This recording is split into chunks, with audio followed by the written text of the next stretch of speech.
বিশ্বে মোট আন্তর্জাতিক বাণিজ্যের প্রায় ৮০ থেকে ৯০% সমুদ্র পথে পরিবাহিত হয়। তাই সমুদ্র বন্দরগুলোর গুরুত্ব অনেক। বন্দর ছাড়া পণ্য ওঠানামা করা সম্ভব নয়। একটি দেশের আমদানি রফতানি কার্যত বন্দর কেন্দ্রিক। আজকে কথা বলবো রাশিয়ার মুরমানস্ক বন্দর নিয়ে।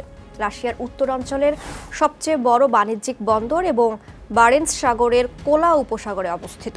এই বন্দরকে রাশিয়ার উত্তর পশ্চিম ও আর্কটিক অঞ্চলের জন্য প্রধান বাণিজ্যিক প্রবেশদ্বার হিসেবে দেখা হয়।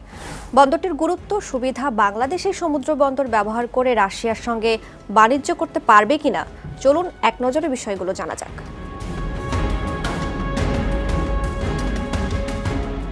মুরমানস্ক বন্দর আর্কটিক সার্কেলের ভেতরে হলেও এটি রাশিয়ার বৃহত্তম বরফমুক্ত বন্দরগুলোর একটি এবং দেশটির নিরবচ্ছিন্ন কার্যকর আর্কটিক বন্দর।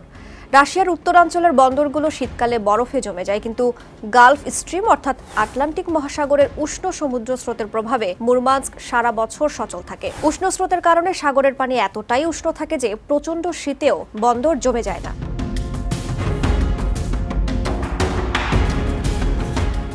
আজকের দিনে মুরমানস্ক রাশিয়ার তেল ও প্রাকৃতিক গ্যাস রপ্তানির প্রধান কেন্দ্র। বিশেষ করে আর্কটিক অঞ্চলের বিপুল খনিজ সম্পদ, কয়লা এবং প্রাকৃতিক গ্যাস এখান থেকে ইউরোপ ও এশিয়ার বাজারে পৌঁছে যায়। একই সঙ্গে উত্তর মেরুতে বরফ গলতে থাকায় নর্দার্ন সি রুট বা উত্তর সমুদ্র পথ গুরুত্ব পাচ্ছে।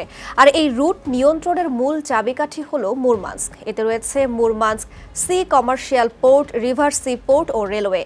বন্দর এলাকায় গড়ে উঠেছে বাণিজ্যিক, মৎস্য, তেল ও যাত্রী টার্মিনালের নৌঘাট, জাহাজ মেরামত শিপইয়ার্ড এবং বেসামরিক ও সামরিক সামুদ্রিক ইউনিট। বাণিজ্যিক অংশ 3টি কার্গো টার্মিনালে বিভক্ত, যেখানে সর্বোচ্চ 40 টন পর্যন্ত চালান সামলানো হয় এবং এর সহায়ক হিসেবে রয়েছে 50টিরও বেশি সার্ভিস বোট।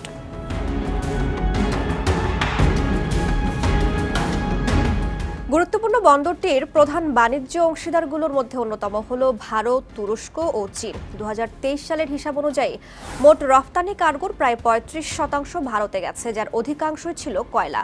একই সময় তুরস্কে প্রায় 34% কার্গো গিয়েছে, যেখানে মূলত কয়লা, তেলজাত ও শস্যজাত পণ্য রপ্তানি করা হয়। অপরদিকে চীনে গেছে প্রায় 13% কার্গো, যেখানে কয়লার পাশাপাশি নন কমোডিটি পণ্য যেমন নিকেল, মাছ এবং অন্যান্য শিল্প পণ্য যুক্ত হয়েছে।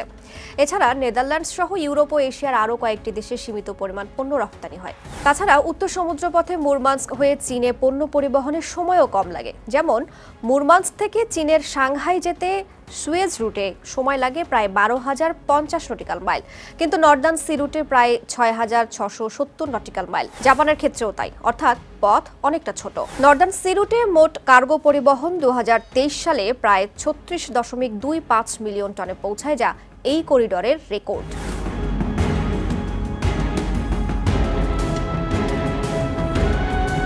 বাংলাদেশ ও রাশিয়ার সমুদ্রপথে বাণিজ্যিক যোগাযোগ বাড়ছে। বাংলাদেশও এই বন্দরের মাধ্যমে আর্কটিক রুট ব্যবহার করে রাশিয়ার সঙ্গে দ্রুত ও সাশ্রয়ী বাণিজ্য করতে পারবে।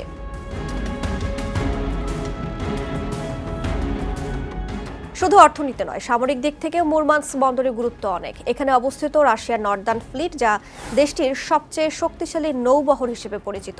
বিশেষ করে নিউক্লিয়ার সাবমেরিন এখান থেকেই পরিচালিত হয়। এই সাবমেরিনগুলো রাশিয়ার পারমাণবিক প্রতিরক্ষা ব্যবস্থার একটি মূল স্তম্ভ। কাজেই এই বন্দর রাশিয়ার সামরিক শক্তির প্রতীকও বলা চলে।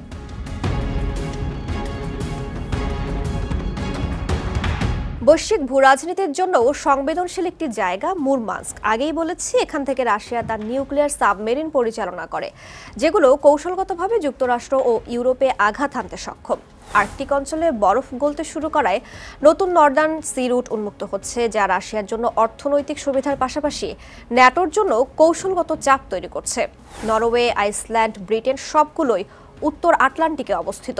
এই পথ ব্যবহার করে মুরমানস্ক থেকে নরওয়ে, আইসল্যান্ড, গ্রিনল্যান্ড হয়ে উত্তর আটলান্টিক অঞ্চলে দ্রুত সামরিক সরঞ্জাম ও জাহাজ মোতায়েন করা সম্ভব।